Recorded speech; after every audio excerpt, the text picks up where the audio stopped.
Assalamualaikum warahmatullahi wabarakatuh. Para pimpinan stand, ini saya langsung aja ibarat orang sholat itu langsung takbiratul ihram sampai nanti tahiyat akhir. Adzannya, pujiannya, qomatnya udah tadi gitu ya. Jadi saya tidak perlu pakai pengantar-pengantar. Langsung ya. Nah ini kita bersama beliau-beliau ini. Lah yang baju putih ini nanti marja kita. Mereka itu rujukan-rujukan kalau kita menemukan beberapa hal yang harus kita legitimasi, harus kita kukuhkan kebenaran ilmu ini piye ya. Nanti kita tanya sama beliau-beliau. Nah yang sebelah sana ini berarti perwakilan dari mahasiswa. Oke. Mas Imam, tolong mikrofonnya ditaruh sana, 2 paling tidak ya. Jadi saya langsung. Nanti anytime sampean akan kita tanya. Ini modelnya model workshop ya, model model tadabbur, bukan model tafsir. Di dalam tadabbur nanti mungkin kita perlukan sejumlah tafsir, tapi metode eksplorasinya tadabbur, artinya mencari yang terbaik meskipun tidak paham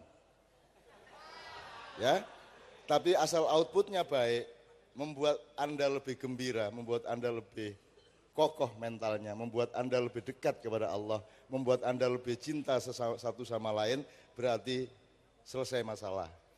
Perkara paham gak paham kok sih, karena di dunia tidak dibutuhkan orang pandai, yang dibutuhkan nomor 1 adalah orang yang mempercayai dan dipercayai satu sama lain. Ya. Ini saya menghibur khusus kepada mahasiswa yang tidak lulus-lulus, Pak. Oke, bismillah, langsung ya. Langsung. Jadi kan tema kita malam hari ini kan saya tadi mendengar membumikan budaya Islam. Ya, membumikan budaya Islam, ada kata bumi, budaya Islam. Terus secara agak akademis mencari pola-pola hubungan atau apa antara seni, budaya dan Islam atau agama gitu ya. Jadi kita berangkatnya dari unsur-unsur dulu. Mbak atau siapa yang kalau saya menanyakan sesuatu silakan di antara Anda bertiga menjawab. Siapa yang menjawab saya tidak akan tunjuk, silakan secara sukarela. Nah ini saya 3 tahap baru musik bunyi. Kalau musik berbunyi, Anda belum punya ekstra indera untuk bisa memasukkan musik itu dengan segala kontekstualisasi dan dimensinya, kurang berguna musiknya. Kan Anda nyetel musik di depan ibumu, terus di depan kambing, di depan anjing kan beda. Nah, selama ini kan dipikirnya letak kejadian hidup itu pada benda objektifnya, padahal yang sesungguhnya terjadi adalah pada pikiran dan hati penerimanya. Misalnya menyan, sekarang kita bakar menyan, kan dia belum tahu, kita belum tahu halal apa haram, apa makruh, klinik atau tidak. Dia baru punya fungsi atau punya posisi halal, wajib, mubah dan seterusnya ketika sudah ada komunikasi dengan konsep di pikiran Anda dan niat di hati Anda, kan begitu? Gitu ya. Meskipun di sini saya letakkan ada apa misalnya. Nah, pokoknya contoh menyan tadi itu ya. Oke. Sekarang saya tanya Mbak, ini agak silau ya, enggak apa-apa. Mbak itu kan bolam ya, Mbak? Bolam ya? Ya, Mbak. Mbak atau Mas ya, terserah ya. Ini kita mulai belajar karena tadabbur ya. Itu bolam. Apalagi Mbak yang Anda lihat pada itu? Mikrofonnya dipegang. Mbak apa Mas terserah siapa yang duluan.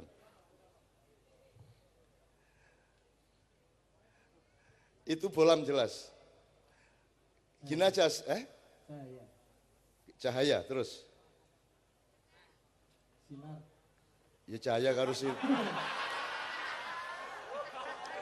Cahaya karo sinar kaya ayam karo petik rek.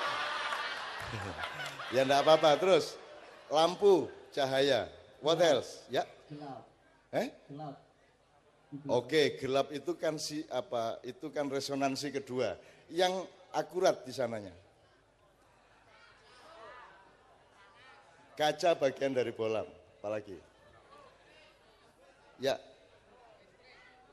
Ada bentuk persegi. Bentuk persegi itu estetika dari bolam yang disusun oleh desainernya. Oke, tapi dia termasuk bolam berarti, betul enggak? Oke, gini aja, saya tanya langsung. Apa bedanya bolam dengan cahaya dengan listrik?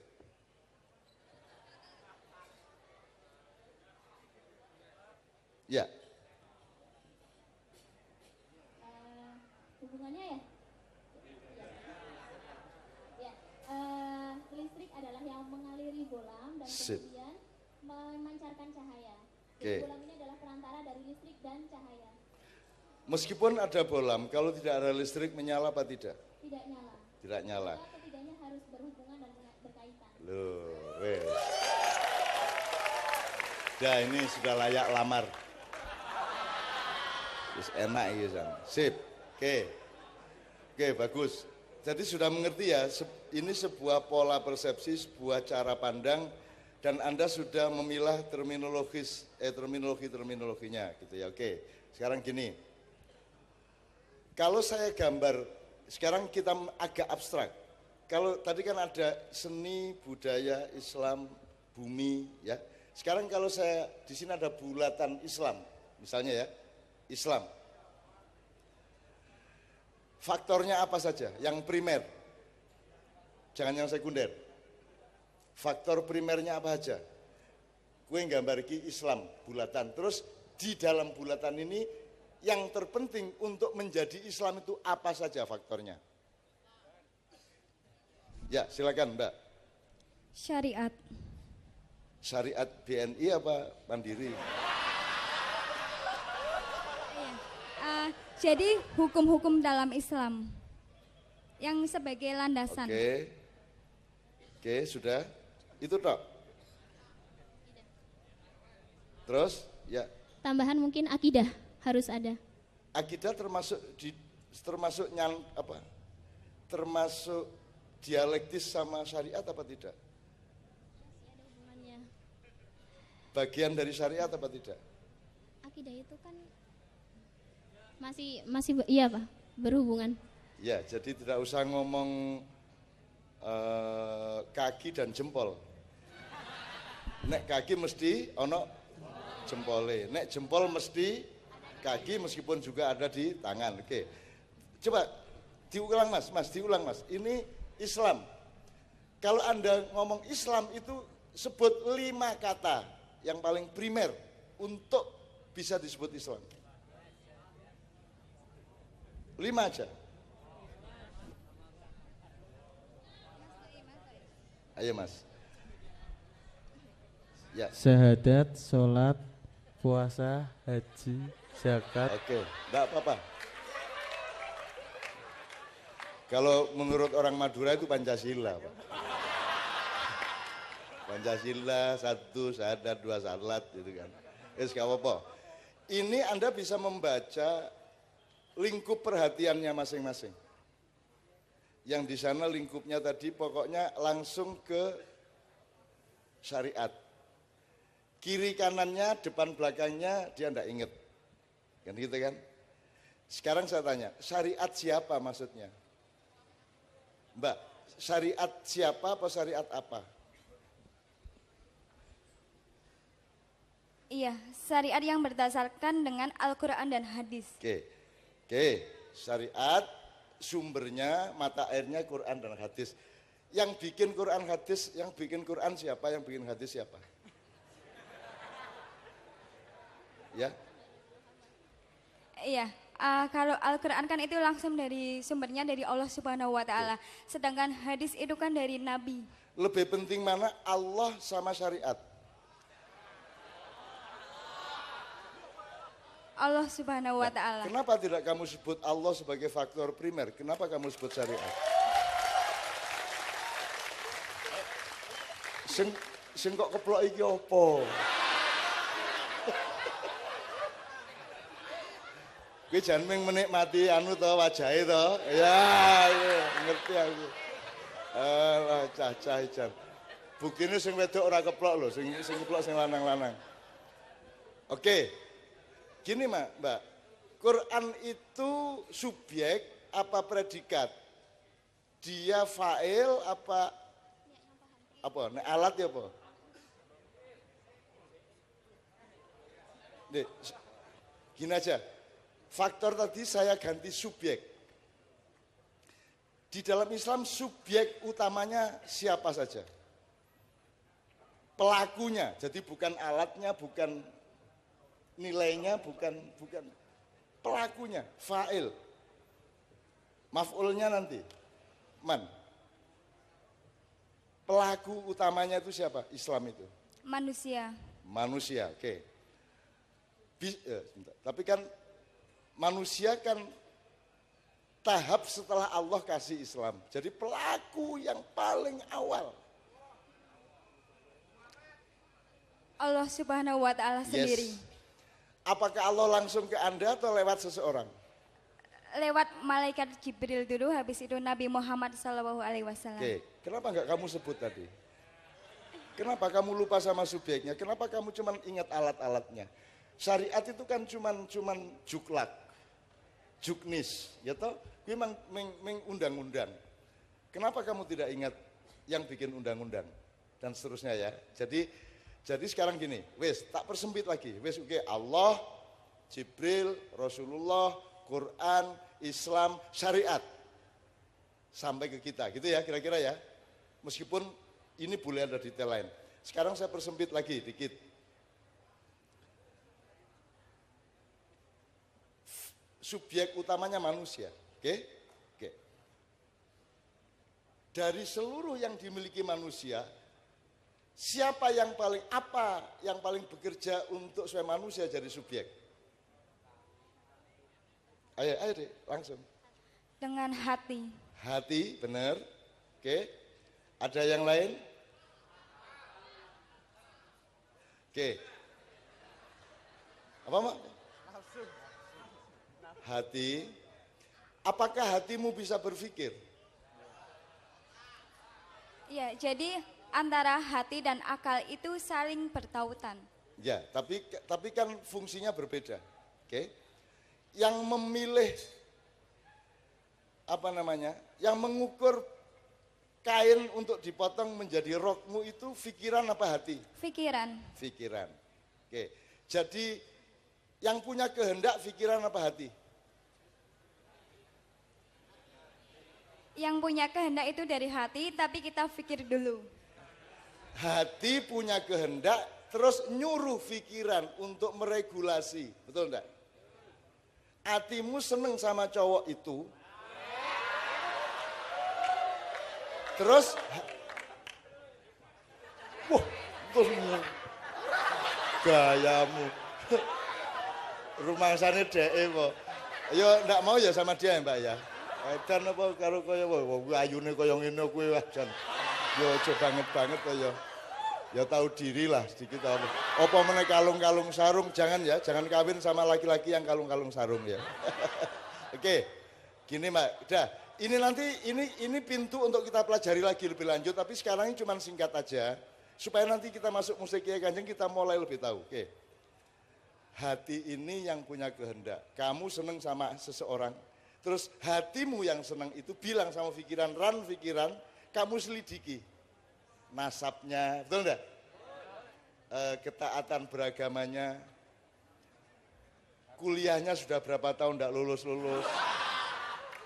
Itu kerja hati apa pikiran? Oke, kalau saya tarik garis yang jauh, yang disebut rakyat memiliki negara itu kan urusan hati. Tapi negara yang dimiliki rakyat itu punya kekayaan membayar sejumlah orang untuk menjadi pemerintah. Pemerintah itu adalah pikiran. Dia yang suruh mikir biaya pembangunan, biaya impor, biaya ekspor. Di Indonesia yang ada hanya pemerintah, tidak ada negara. Tidak ada kepala negara, yang ada hanya kepala pemerintahan. Jadi Indonesia itu punya pikiran tapi tidak punya hati. Itu ya kira-kira ya, oke. Tapi itu nanti, enggak usah jauh-jauh. Kowe lulus sih, rasa nyangkem bab negara kowe ya. Oke, lulus sih. Oke ya. Jadi sekarang gini, sekarang pegang mikrofonnya terakhir ini. One of you. Satu dari Oke. Mas, itu Anda pegang apa? Mikrofon. Saya shortcut. Temukan unsur agama di mikrofon itu. Mikrofon dijadikan sebuah media bersuara untuk menyampaikan mungkin pesan melalui nyanyian ataupun dakwah ataupun khutbah dan lain-lain sebagainya. Dia menjadi alat berbuat baik. Ya. Betul? Nah, berbuat baik itu include agama apa tidak? Berarti kalau perbuatan baik berarti dia bagian yang terpenting dari Islam, betul enggak? Nah, padahal dia adalah alat berbuat baik. Berarti dia religius enggak? Tergantung juga sih. Tergantung gimana? Loh, enggak, tadi saya sekarang ini loh, sekarang loh, nanti dipakai di tempat pelacuran lain masalah.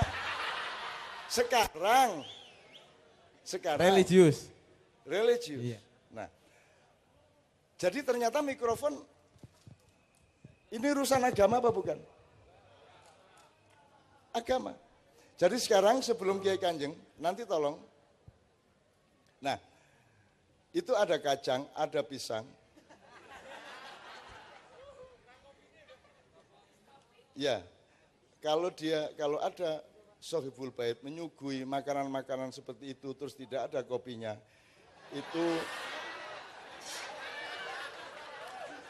itu sama dengan mengenalkan seorang laki-laki kepada seorang cewek tapi tidak boleh mengawininya.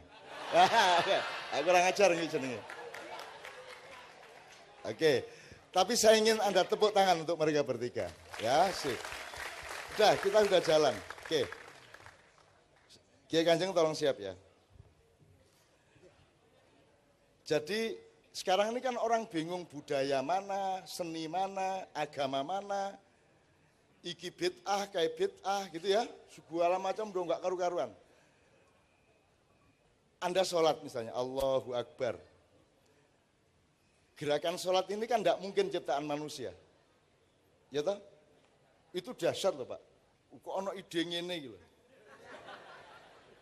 Bayangin kalau yang bikin manusia tergantung perguruan silatnya. Allahu Akbar. Ya. Nek dae penari Allahu Akbar. Ya. Jadi Anda lihat gerakan sholat itu insya Allah menurut saya itu pasti ciptaan Allah, dihidayahkan kepada Rasulullah, kemudian Allah mengatakan kemudian Allah menyuruh Muhammad mengatakan shollu kama ra'aitumuni usolli. Jadi itu bukan karangan Muhammad, kira-kira menurut saya pasti karangan Allah sendiri karena gerakan itu dahsyat. Ono sujud, ono ruku, ya toh? Ono ngene, wah itu dahsyat sekali. Nah, terus iki dadi kontroversi ono madzhab ngene, ono madzhab ngene, ono madzhab ngene, ono madzhab ngene se asyhadu alla ilaha illallah lagi ngene, ono sing langsung at-tahiyat langsung ngene. Begitu asyhadu alla ilaha illallah. Wis sak karepmu kono wis. Asal jangan bertengkar satu sama lain. Engko kon sembayang tengenmu ono kowe kan asyhadu alla ilaha illallah. Asyhadu alla ilaha illallah. Baru gini ya, sing iki lah at-tahiyat. Enggak usah gitu ya. Biarin aja ya, biarin aja. Mudah-mudahan semuanya sampai kepada Allah. Saya kira kok tidak akan ada pengadilan di akhirat yang mempersoalkan dirijimu itu. Kamu masuk neraka, loh kenapa? Pak Malik, itu kan jenis Malik toh. Kenapa Pak Malik? Lah kamu telat begininya. Lo masuk telat ngene mlebu neraka lho ya. Iki aduh, iki malaikat capopo kayak gini kan gitu. Ya Mas ya, Pak ya. Oke, Anda sudah mengalami proses pencerdasan luar biasa dalam 1/4 jam pertama. Tepuk tangan untuk Anda. Oke, Anda sholat. Yang langsung dari Allah itu gerakannya. kemudian kalimat yang diucapkan, betul enggak? Kemudian syariat rahasia yang tidak ada dalam fikih bahwa Anda harus khusyuk, karena di dalam fikih tidak ada keharusan untuk khusyuk. Kalau Anda tidak khusyuk, itu gini, aku ketemu kue, ini ya, salaman. Dek, mau nggak saya salaman tapi saya nggak memandang kamu? Kamu merasa saya perhatikan apa tidak? Kamu tersinggung apa tidak? Ya. Salaman. Wis bisa naik tahu terus susah. Maksud saya gini loh, Anda sholat itu asal memenuhi syariatnya ada masalah udah sah. Cek. Asal Anda memenuhi prosedur syar'inya selesai. Tapi dan di fikih tidak ada syarat untuk khusyuk. Tapi kalau Anda sholat tidak khusyuk, itu berarti Anda berkomunikasi enggak sama Allah? Enggak kan? Kira-kira menurut Anda, kalau Anda jadi Allah, orang sholat tapi gelambiar kemana-mana, kira-kira Anda kecewa apa ridho? Kecewa. Jadi lebih penting mana sebenarnya? Fikih apa akhlak? Karena di dalam fikih tidak dipersyaratkan akhlaknya. Tapi ternyata lebih penting akhlak daripada fikih, kan begitu ya? Oke. Sudah kita temukan ucapannya, gerakannya, penempatan waktunya dari Allah kan? Apa ngarang sendiri? Kalau tidak ada perintah langsung dari Allah yang dalam Islam disebut ibadah mahdhoh, maka dia bukan agama. Karena agama itu bikinan siapa? Boleh enggak, bisa enggak manusia bikin agama? Kalau manusia bikin, itu bukan agama, tapi klub mancing. Apa? Touring, klub, apa? Parpol, ormas, ya, paguyupan, Karang Taruna, itu bikinan manusia. Tapi kalau bikinan Allah, agama. Nah, kalau budaya bikinan siapa? Manusia. Oke. Sekarang agama dan budaya dipersoalkan. Ono sing ngarani budaya ki ndak baik. Yes, sekarang kalau Anda sholat, gerakannya dari Allah, ucapannya dari Allah, pakaiannya bikinan siapa? Pakaian termasuk budaya apa tidak? Boleh ndak budaya ikut sholat? Bukan boleh, harus. Teneh muda kowe. Allahu Akbar, gandul. Harus. Jadi Allah mengatakan tutupilah auratmu, itu agama. Ketika kamu menerapkan nutup aurat itu kan pakai kain kek, pakai daun kek, itu budaya. Jadi bisa enggak agama sama budaya dipisah? Jelas ya masalahnya, oke, wes. Jelas ya mas ya, setelah ini kita sudah punya dasar, Arab ngomong seni gampang, ngomong agama gampang. Nah, maka Anda sekarang harus punya pengetahuan diem-diem tapi tidak usah diumumkan. Kalau ada sesuatu atau golongan atau kelompok yang mengaku beragama X tetapi tidak ada ibadah mahdhohnya, berarti bukan agama. Anda sholat duhur boleh milih waktunya. Apa kue subuh kok ringkes sampai isya? Mumpung segerek subuh. Usolli fardhu subhi wa dhuhri wal asri wal maghribi wal isya fardhon lillahi ta'ala. Allahu Akbar. Dijamak sak rakaat tok wis. Siapa yang menentukan jadwal sholat? Allah. Betul enggak? Jadi enggak ngarang sendiri. Kalau ngarang sendiri namanya budaya. Nyun sewu, kalau ada orang ke tempat ibadat, selain yang Anda lihat di masjid atau Anda lakukan, itu kira-kira itu disuruh Tuhan apa ngarang sendiri? Wes, dijawab sendiri-sendiri ya.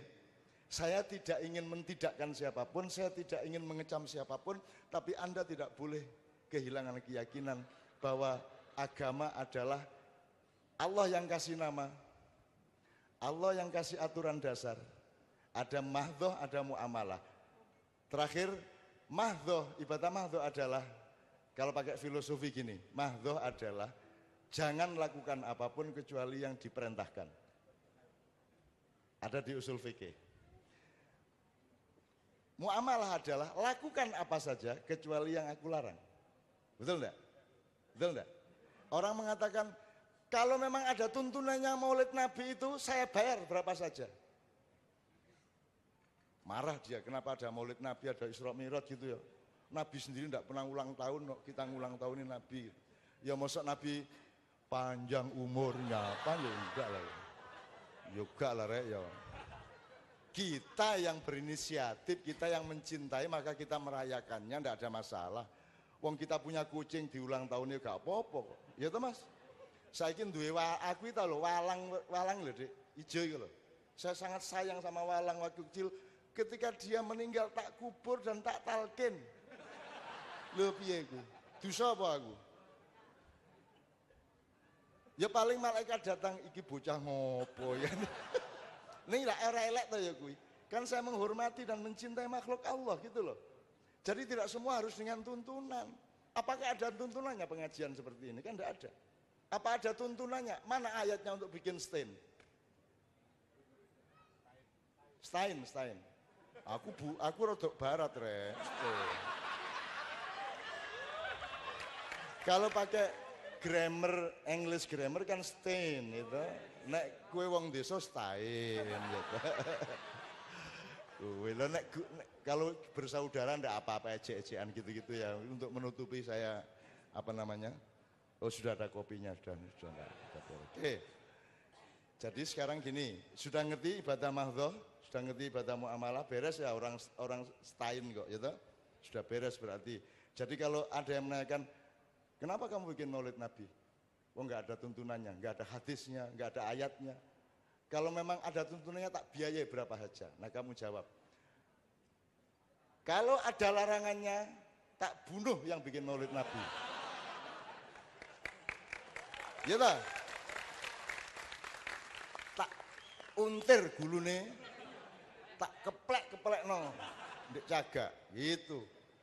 Jadi tidak semua harus berdasarkan perintah. Ada yang berdasarkan larangan. Selama tidak gini, ada sesuatu yang harus kamu lakukan karena ada perintahnya. Ada sesuatu yang boleh kamu lakukan karena tidak ada larangannya. Mancing boleh, apa meneh? Cepet 3. Apa? Wayangan. Apalagi? BBM-an, WA-an. Ya toh? Tidak ada larangannya. Yang tidak boleh adalah memfitnah, dzon, ghibah, ya toh? In ja'akum fasikum binaba'in fatabayyanu an tusibu. Stain gak apal Al-Hujurat ya apa? In ja'akum fasikum binaba'in fatabayyanu an tusibu qaumam bijahalah. Ini berarti apal. Ini lagu baku dari Syekh Mahmud Al-Ghazali, Ketua Jum'iyatul Qurra Kairo, yang merekam Al-Hujurat, Ar-Rahman, salatu wassalamu alaik ya. Terus adzan itu di Lokananta Solo pada tahun 1959. Mbah Murung lahir.